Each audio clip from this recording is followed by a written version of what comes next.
தமிழ்நாடு அரசியல் களமே ஓபிஎஸ் அவர்களோட முடிவும் மையமா வச்சு தான் இப்போ போயிட்டு இருக்கு. ஃபர்ஸ்ட் டிவிகே கூட்டணி ஓபிஎஸ் அவர்களை டிவிகே கூட்டணியில சேர்த்திக்கிறதுக்கான பேச்சுவார்த்தைகள் போயிட்டு இருக்கு. ஓபிஎஸ் அவர்கள் என்ன முடிவு எடுக்க போறாரு அப்படின்னு தெரியல. 2வது ஓபிஎஸ் அவர்கள் நான் தொடர்ந்து என்டிஏ கூட்டணியில தான் இருக்க போறேன் அப்படின்னு சொல்லியிருக்கிறாரு. அதுவும் எந்த அளவுக்கு இம்பாக்ட் பண்ண போகுது அப்படின்னு தெரியல. அடுத்து அமித்ஷா அவர்கள் அதிமுக பிஜேபி கூட்டணியில ஓபிஎஸ் அவர்களை கொண்டு வர்றதுக்கான பேச்சுவார்த்தைகள் பேசப்பட்டதாகவும், ஆனா அது பேச்சுவார்த்தையில ஓபிஎஸ் அவர்களுக்கும், இபிஎஸ் அவர்களுக்கும் முரண்பாடு ஏற்பட்டதுனால அதை விட்டுட்டாரு அப்படிங்கிற மாரி சொல்றாங்க. அப்படி ஒருவேளை ஏடிஎம்கேவுக்கு திரும்ப ஓபிஎஸ் அவர்கள் வரல அப்படின்னா, அடுத்து முக்கியமா நம்ம கவனிக்க வேண்டியது, ஏடிஎம்கே தலைமை யாருக்கு, இரட்டை இலை சின்னம் யாருக்கு அப்படின்னு விசாரிச்ச விசாரணையில என்ன முடிவு வரப்போகுது அப்படிங்கிறத முக்கியமா பார்க்கணும். இப்படி டிவிகே கூட்டணி அழைப்பு, என்டிஏ கூட்டணி, அதிமுக பிஜேபி கூட்டணியில ஓபிஎஸ் அவர்கள், இப்படி 3 பக்கத்துல இருந்து ஓபிஎஸ் அவர்களோட முடிவை நம்ம எதிர்பார்க்க வேண்டியது இருக்கு. என்னதான் என்டிஏ கூட்டணியில ஓபிஎஸ் அவர்கள் இருப்பாரு, ஒரு பிரச்சனையும் இல்லை, ஏடிஎம்கே கூட சேர்ந்துருவாரு அப்படின்னு பார்க்குற அதே நேரத்துல வரப்போற 2026 எலெக்ஷன்ல ஓபிஎஸ் அவர்கள் ஒருவேளை சுயேட்சையா பங்கெடுத்துக்கிறதுக்கான வாய்ப்பு வருமா? அப்படி வர்றதுக்கான வாய்ப்பே இல்லை. வரப்போற 2026 எலெக்ஷன்ல சுயேட்சையா கலந்துக்க போறாரா? ஒருவேளை என்டிஏ கூட்டணியிலிருந்து ஏடிஎம்கேவை சப்போர்ட் பண்ணனாலும் ஏடிஎம்கேவில் திரும்ப சேராத பட்சத்துல அவருக்குன்னு ஒரு கட்சி வேணும். அவருக்குன்னு ஒரு கட்சி இல்லாத பட்சத்துல அவர் சுயேட்சையா வரப்போற 2026 எலெக்ஷனை கலந்துக்க முடியும். அதே சமயம் அவரோட ஆதரவாளர்களும் சுயேட்சையா தான் கலந்துக்க முடியும். அப்படி சுயேட்சையா கலந்துக்கும் போது அவரோட ஆதரவாளர்களும் அவரும் அது என்ன பெருசா இம்பாக்ட் பண்ண போகுது? அதனால ஏடிஎம்கேல ஓபிஎஸ் அவர்கள் சேரல அப்படிங்கும்போது அவருக்குன்னு ஒரு தனி கட்சி கண்டிப்பா வேணும். ஓபிஎஸ் அவர்களுக்கு ஒரு தனி கட்சி ஆரம்பிக்கிறதுல இன்ட்ரெஸ்ட் இல்ல. அவருக்கு அதிமுகல சேரதுக்கான இன்ட்ரெஸ்ட் இருக்கு. அதிமுக தான் அவரோட இடமா கருதினாலும் அதே சமயம் புது கட்சி ஆரம்பிக்கிறதுக்கு முயற்சி பண்ணாததுக்கு ஒரே காரணம் அவரும் செங்கோட்டையன் அவர்கள் மாதிரி ஏடிஎம்கேக்கு விசுவாசி தான்.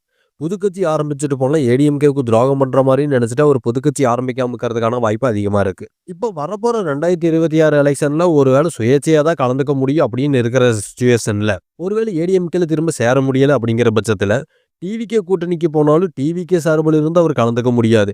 ஏன்னா அது அவருக்கும் அவரோட ஆதரவாளர்களுக்கும் ஏடிஎம்கே நிர்வாகிகளுக்கும் ஒரு துரோகம் பண்ண மாதிரி. அதனால அவருக்குன்னு ஒரு தனியா ஒரு கட்சியை அவர் எதிர்பார்த்து தான் ஆகணும்.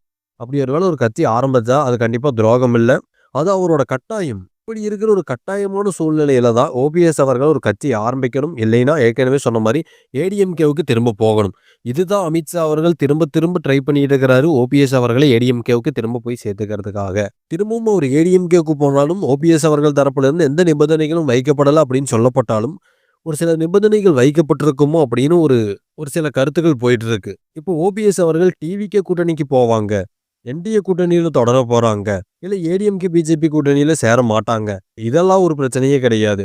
அவர் வரப்போற 2026 எலெக்ஷன்ல சுயேட்சையா நிக்க வேண்டிய சூழ்நிலை வந்துருமோ? இப்படி ஒருவேளை சுயேட்சையா நிக்க வேண்டிய சூழ்நிலை வந்ததுன்னா அவரோட ஆதரவாளர்களுக்கும் அவர்களுக்கும் ஏடிஎம்கே நிர்வாகிகளுக்கும் என்டிஏ கூட்டணிக்கும் இல்ல அதிமுக பிஜேபி கூட்டணிக்கும் ஒரு நன்மையும் விளையாது. அதோட இம்பாக்ட் வந்து நெகட்டிவா தான் ஏடிஎம்கேக்கு போகும் அப்படிங்கிறது அமித்ஷா அவர்களுக்கும் தெரியும். அதே சமயத்துல ஏடிஎம்கே நிர்வாகிகளுக்கும் ஏடிஎம்கே தொண்டர்களுக்கும் ஏடிஎம்கே தலைவர் இபிஎஸ் அவர்களுக்குமே தெரியும். இருந்தாலும் இபிஎஸ் அவர்கள் ஏன் இன்னும் ஓபிஎஸ் அவர்களை சேர்த்துக்கிறதுக்காக யோசிச்சுட்டு இருக்கிறாரு அப்படிங்கிறது தான் புரியல. வரப்போற 2026 எலெக்ஷன்ல ஓபிஎஸ் அவர்களுக்குன்னு ஒரு சில ஓட் பேங்க் இருக்கும்போது என்டிஏ கூட்டணிக்கு சப்போர்ட் பண்ணும்போது அது ஏடிஎம்கே பிஜேபி கூட்டணிக்கு சப்போர்ட் பண்றது தான். அப்படி இருக்கும்போது திரும்பவும் நம்ம கேட்கறது ஏன் ஏடிஎம்கே கூட்டணியில ஓபிஎஸ் அவர்களை பார்க்கக்கூடாது? இப்படி ஒருவேளை திரும்பவும் ஏடிஎம்கேக்கு வராத பட்சத்தில் அவர் சுயேட்சையா வரப்போற 2026 எலெக்ஷன்ல கலந்துக்கிறாரு அப்படின்னா, அப்படி ஒருவேளை ஏடிஎம்கே கூட்டணியில் சேராத போது சுயேட்சையா வரப்போற 2026 எலெக்ஷன்ல கலந்துக்க முடியாது அப்படிங்கிற சூழ்நிலையில ஓபிஎஸ் அவர்கள் என்ன பண்ணணும்? புதுக்கட்சி ஆரம்பிக்கணும்னு நினைக்கிறீங்களா, இல்ல வேற எந்த கூட்டணியில சேரணும் அப்படின்னு நீங்க நினைக்கிறீங்க? உங்களோட கருத்துக்களை மறக்காம சொல்லுங்க. இது உங்கள் கடைசி தீக்குச்சி.